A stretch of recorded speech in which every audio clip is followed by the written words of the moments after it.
Samuel chapter 9, or 1 Samuel chapter 9. Saul chosen to be king. There was a man of Benjamin whose name was Kish, the son of Abiel, son of Zeror, son of Bechorath, son of Aphiah, a Benjaminite, a man of wealth. And he had a son whose name was Saul, a handsome young man. There was not a man among the people of Israel more handsome than he. From his shoulders upward he was taller than any of the people. Now the donkeys of Kish, Saul's father, were lost. So Kish said to Saul his son, "Take one of the young men with you and arise, go and look for the donkeys." And he passed through the hill country of Ephraim and passed through the land of Shalisha. But they did not find them. And they passed through the land of Shalim, but they were not there. Then they passed through the land of Benjamin, but did not find them. When they came to the land of Zuph, Saul said to his servant who was with him, "Come, let us go back, lest my father cease to care about the donkeys and become anxious about us." But he said to him, "Behold, there is a man of God in the city, and he is a man who is held in honor. All that he says comes true. So now let us go there. Perhaps he can tell you the way we should go." Then Saul said to his servant, "But if we go, what can we bring the man? For the bread in our sacks is gone, and there is no present to bring the man of God. What do we have?" The servant answered Saul again, "Here, I have with me a quarter of a shekel of silver, and I will give it to the man of God to tell us our way." Formerly in Israel, when a man went to inquire of God, he said, "Come, let us go to the seer," for today's prophet was formerly called a seer. And Saul said to his servant, "Well said. Come, let us go." So they went to the city where the man of God was. As they went up the hill to the city, they met young women coming out to draw water and said to them, "Is the seer here?" They answered, "He is. Behold, he is just ahead of you. Hurry, he has come just now to the city, because the people have a sacrifice today on the high place. As soon as you enter the city, you will find him, before he goes up to the high place to eat. For the people will not eat till he comes, since he must bless the sacrifice. Afterward, those who are invited will eat. Now go up, for you will meet him immediately." So they went up to the city. As they were entering the city, they saw Samuel coming out toward them on his way up to the high place. Now the day before Saul came, the Lord had revealed to Samuel, "Tomorrow about this time I will send to you a man from the land of Benjamin, and you shall anoint him to be prince over my people Israel. He shall save my people from the hand of the Philistines. For I have seen my people, because their cry has come to me." When Samuel saw Saul, the Lord told him, "Here's the man of whom I spoke to you. He it is who shall restrain my people." Then Saul approached Samuel in the gate and said, "Tell me, where is the house of the seer?" Samuel answered Saul, "I am the seer. Go up before me to the high place, for today you shall eat with me, and in the morning I will let you go, and will tell you all that is on your mind. As for your donkeys that were lost 3 days ago, do not set your mind on them, for they have been found. And for whom is all that is desirable in Israel? Is it not for you and for all your father's house?" Saul answered, "Am I not a Benjaminite, from the least of the tribes of Israel? And is not my clan the humblest of all the clans of the tribe of Benjamin? Why then have you spoken to me in this way?" Then Samuel took Saul and his young man and brought them into the hall and gave them a place at the head of those who had been invited, who were about 30 persons. And Samuel said to the cook, "Bring the portion I gave you, of which I said to you, put it aside." So the cook took up the leg and what was on it and set them before Saul. And Samuel said, "See, what was kept is set before you. Eat, because it was kept for you until the hour appointed, that you might eat with the guests." So Saul ate with Samuel that day. And when they came down from the high place into the city, a bed was spread for Saul on the roof, and he lay down to sleep. Then at the break of dawn, Samuel said to Saul on the roof, "Up, that I may send you on your way." So Saul arose, and both he and Samuel went out into the street. As they were going down to the outskirts of the city, Samuel said to Saul, "Tell the servant to pass on before us, and when he has passed on, stop here yourself for a while, that I may make known to you what the word of God." Chapter 10. Saul anointed king. Then Samuel took a flask of oil and poured it on his head and kissed him and said, "Has not the Lord anointed you to be prince over his people Israel? And you shall reign over the people of the Lord, and you will save them from the hand of their surrounding enemies. And this shall be the sign to you that the Lord has anointed you to be prince over his heritage. When you depart from me today, you will meet 2 men by Rachel's tomb in the territory of Benjamin at Zelzah, and they will say to you, 'The donkeys that you went to seek are found, and now your father has ceased to care about the donkeys and is anxious about you, saying, What shall I do about my son?' Then you shall go on from there farther and come to the oak of Tabor. 3 men are going up to God at Bethel. 3 men going up to God at Bethel will meet you there, one carrying 3 young goats, another carrying 3 loaves of bread, and another carrying a skin of wine. And they will greet you and give you 2 loaves of bread, which you shall accept from their hand. After that you shall come to Gibeath Elohim, where there is a garrison of the Philistines.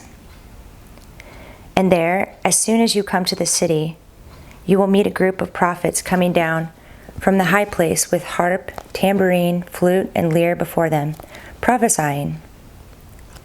Then the Spirit of the Lord will rush upon you, and you will prophesy with them and be turned into another man. Now when these signs meet you, do what your hand finds to do, for God is with you. Then go down before me to Gilgal. And behold, I am coming down to you to offer burnt offerings and to sacrifice peace offerings. 7 days you shall wait, until I come to you and show you what you shall do." When he turned his back to leave Samuel, God gave him another heart. And all these signs came to pass that day. When they came to Gibeah, behold, a group of prophets met him, and the Spirit of God rushed upon him, and he prophesied among them. And when all who knew him previously saw how he prophesied with the prophets, the people said to one another, "What has come over the son of Kish? Is Saul also among the prophets?"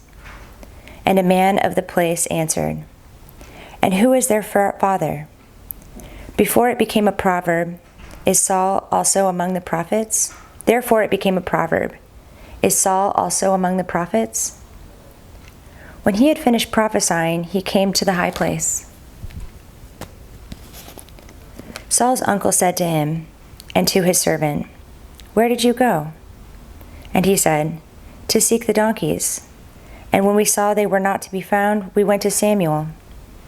And Saul's uncle said, "Please tell me what Samuel said to you." And Saul said to his uncle, "He told us plainly that the donkeys had been found. But about the matter of the kingdom, of which Samuel had spoken, he did not tell him anything." Saul proclaimed king. Now Samuel called the people together to the Lord at Mizpah.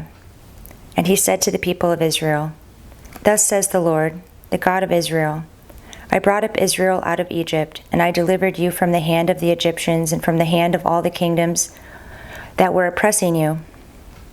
But today you have rejected your God, who saves you from all your calamities and your distress, and you have said to him, 'Set a king over us.' Now therefore present yourselves before the Lord by your tribes and by your thousands." Then Samuel brought all the tribes of Israel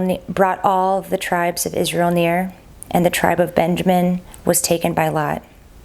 He brought the tribe of Benjamin near by its clans, and the clan of the Matrites was taken by lot.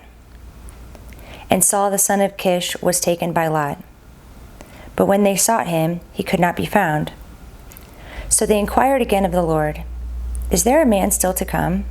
And the Lord said, "Behold, he has hidden himself among the baggage."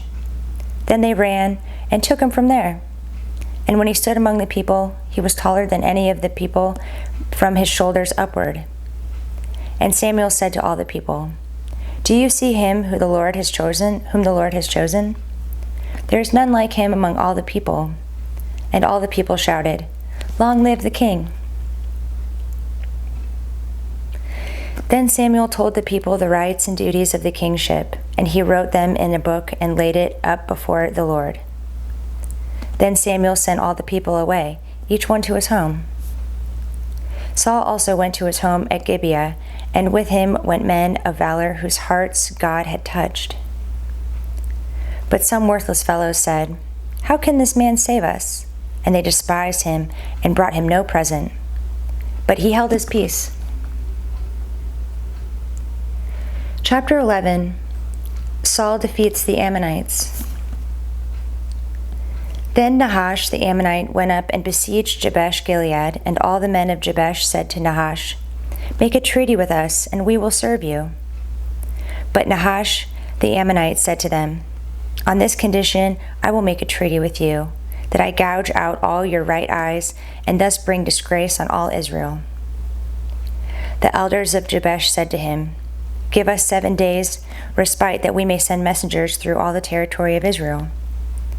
Then, if there is no one to save us, we will give ourselves up to you."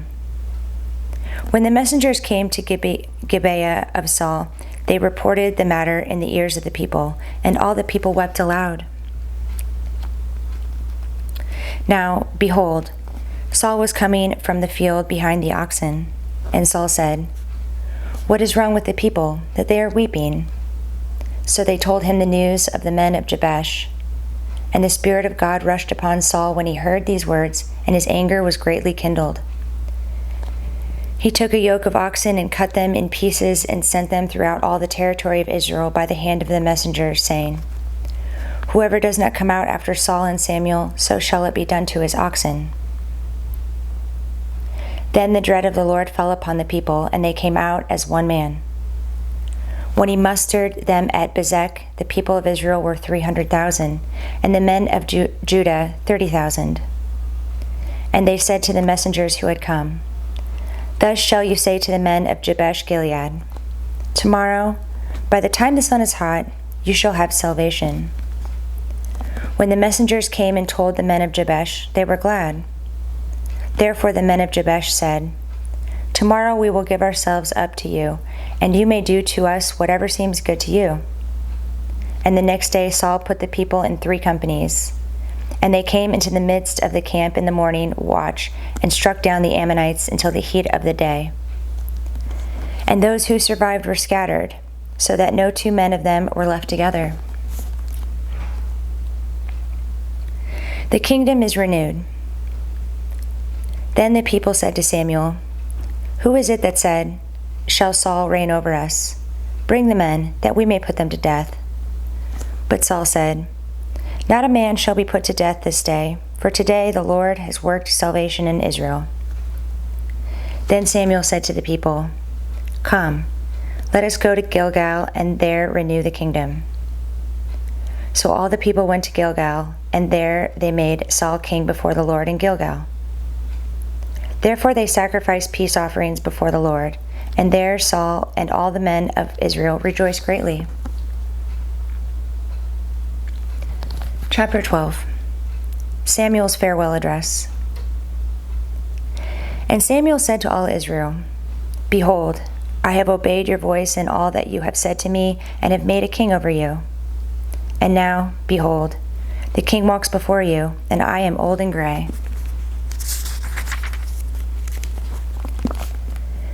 And behold, my sons are with you. I have walked before you from my youth until this day. Here I am. Testify against me before the Lord and before his anointed. Whose ox have I taken? Or whose donkey have I taken? Or whom have I defrauded? Whom have I oppressed? Or from whose hand have I taken a bribe to blind my eyes with it? Testify against me, and I will restore it to you." They said, "You have not defrauded us or oppressed us or taken anything from any man's hand." And he said to them, "The Lord is witness against you, and his anointed is witness this day, that you have not found anything in my hand." And they said, "He is witness." And Samuel said to the people, "The Lord is witness, who appointed Moses and Aaron and brought your fathers up out of the land of Egypt. Now therefore stand still, that I may plead with you before the Lord concerning all the righteous deeds of the Lord that he performed for you and for your fathers. When Jacob went into Egypt and the Egyptians oppressed them, then your fathers cried out to the Lord, and the Lord sent Moses and Aaron, who brought your fathers out of Egypt and made them dwell in this place. But they forgot the Lord their God, and he sold them into the hand of Sisera, commander of the army of Hazor, and into the hand of the Philistines, and into the hand of the king of Moab. And they fought against them. And they cried out to the Lord and said, "We have sinned, because we have forsaken the Lord and have served the Baals and the Ashtaroth. But now deliver us out of the hand of our enemies, that we may serve you." And the Lord sent Jerubbaal and Barak and Jephthah and Samuel, and delivered you out of the hand of your enemies on every side, and you lived in safety. And when you saw that Nahash, the king of the Ammonites, came against you, you said to me, "No, but a king shall reign over us," when the Lord your God was your king. And now, behold, the king whom you have chosen, for whom you have asked, behold, the Lord has set a king over you.